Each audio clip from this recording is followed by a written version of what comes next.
ప్రపంచ కుబేరుడు Elon Musk మరో అరుదైన ఘనత సాధించినట్టు ప్రపంచవ్యాప్తంగా చర్చ కొనసాగుతోంది. స్పేస్ ఎక్స్ షేర్ల విలువ భారీగా పెరగడంతో ఆయన ప్రపంచ తొలి ట్రిలియనీర్గా నిలిచారనే వార్తలు సంచలనం కలిగిస్తున్నాయి. ఆధునిక కార్పొరేట్ ప్రపంచంలో ఇది ఒక చారిత్రక మైలురాయిగా భావిస్తున్నారు. అయితే మస్క్ సాధించిన ఈ ఘనతను కొందరు చరిత్రకారులు భిన్న కోణంలో విశ్లేషిస్తున్నారు. నేటి డాలర్స్ విలువ ప్రకారం లెక్కలు చూస్తే గతంలో ప్రపంచాన్ని ఏలిన అనేక మంది చక్రవర్తులు, సామ్రాజ్యపతులు, పాలకులు మస్క్ను మించిన సంపద కలిగి ఉన్నారని చెబుతున్నారు. వారు పాలించిన రాజ్యాల విస్తీర్ణం, పన్నుల ఆదాయం, సహజ వనరులపై నియంత్రణ, అంతర్జాతీయ వాణిజ్య ప్రభావం వంటి అంశాలను పరిగణలోకి తీసుకుని వారి సంపదను అంచనా వేస్తున్నారు.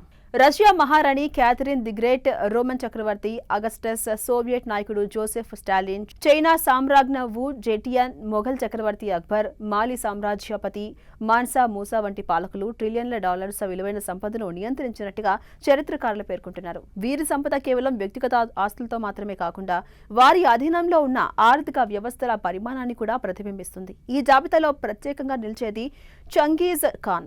ఆసియా, ఐరోపా ఖండాల్లో విస్తరించిన మంగోల్ సామ్రాజ్యాన్ని నిర్మించిన ఆయన సంపద నేటి విలువలో వందల ట్రిలియన్స్ డాలర్స్కు సమానంగా కొన్ని అంచనాలు చెబుతున్నాయి. అలాగే చైనా సాంగ్ సామ్రాజ్య చక్రవర్తి సాంగ్ వంశపు షెన్జోంగ్ చక్రవర్తి కూడా అపారమైన ఆర్థిక శక్తిని కలిగి ఉన్న పాలకుడిగా గుర్తింపు పొందారు. దీంతో ఎలాన్ మస్క్ ఆధునిక ప్రపంచంలో తొలి ట్రిలియనీర్గా నిలిచిన చరిత్ర పుటల్లో ఆయన కంటే ఎక్కువ సంపదను నియంత్రించిన మహారాజులు, చక్రవర్తులు ఇప్పటికే చాలా మంది ఉన్నారనే వాదన ఇంట్రెస్టింగ్ చర్చకు దారితీస్తోంది.